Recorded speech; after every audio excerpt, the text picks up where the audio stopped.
Assalamualaikum warahmatullahi wabarakatuh to Madam Sharifah Fazira and fellow classmates. My name is Siti Nabihah binti Ahmad Saidi and I am from BA273-5C. And today I will be presenting an article critique. The topic that I have chosen is should leader prioritize conflict mitigation or conflict resolution, which written by Anna Schild. Now, let me start with the summary of the article. First, in this article, the author suggests that leaders need to develop their focus on conflict mitigation in addition to conflict resolution, underlining the importance of decreasing the size and cost associated with conflicts while emphasizing that constructive conflict can be healthy for innovation and growth. The article also outlines the increasing need for conflict skill in the workplace, notes drive such as AI-driven change for working on intergenerational teams and strategic advice for leaders. Next, let's move on to critical analysis. I agree with Anna Schild's main point that conflict mitigation is essential in leadership today. There are 3 points that I found in the article why it is essential. The first one is timely reframing of conflict. Timely reframing of conflict means shifting away from old, narrow views of conflict, such as solve it or avoid it. Strengthen the idea that mitigation is not simply about reducing tension, but about building the emotional and interpersonal competencies needed to prevent conflict from escalating. This supporting by Wormy and Chateau 2024, emotional intelligence, particularly skills like emotional regulation, empathy, and perspective taking, is central to effective conflict mitigation, as employees with higher emotional intelligence can address disagreement early. Next, the second one is emphasis on culture and leadership modeling. Effective leadership is essential in establishing norms for constructive disagreement, psychological safety, and transparent communication. That makes conditions that support conflict positive behaviors across the organization. Without leaders modeling these behaviors and setting clear expectations, teams can easily slip into unproductive argument as individuals naturally interpret situations differently, according to Agrawal and Magana 2024. And the last one is broad applicability with easy to scale potential.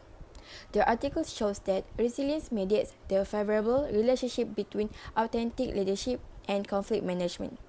These concepts are widely applicable outside of higher education because they are universal and focus on moral behavior, according to Mua et al. 2024.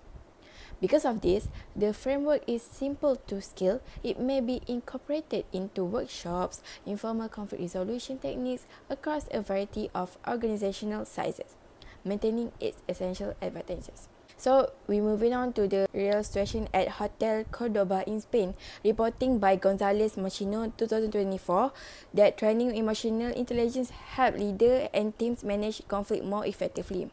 Emotional intelligence trained leaders handle misunderstandings between front desk and housekeeping staff more calmly.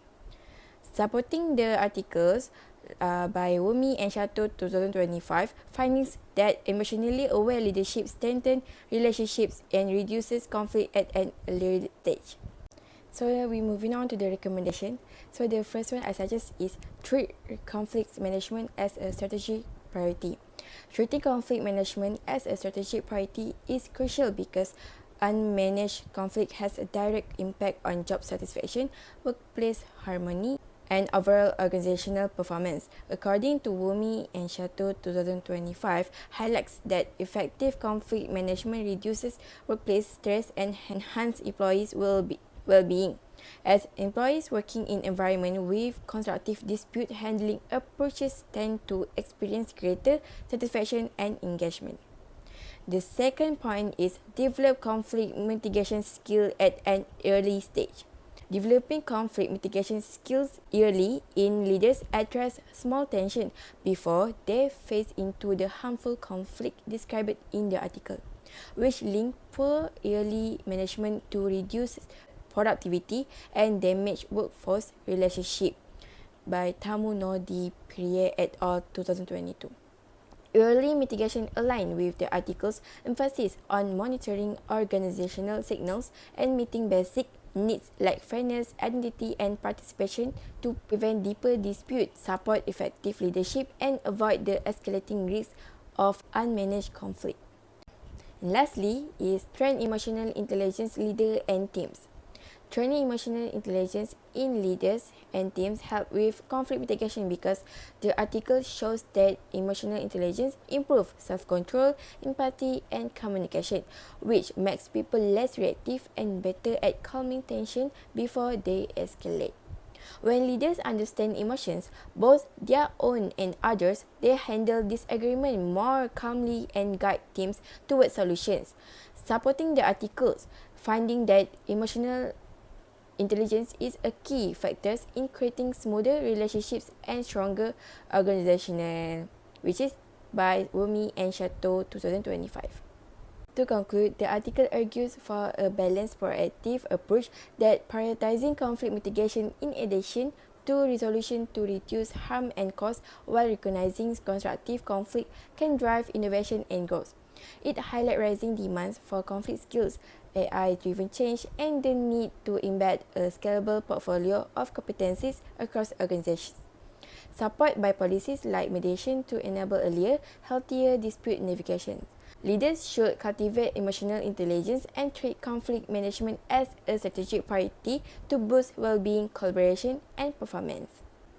That's all from me. Thank you.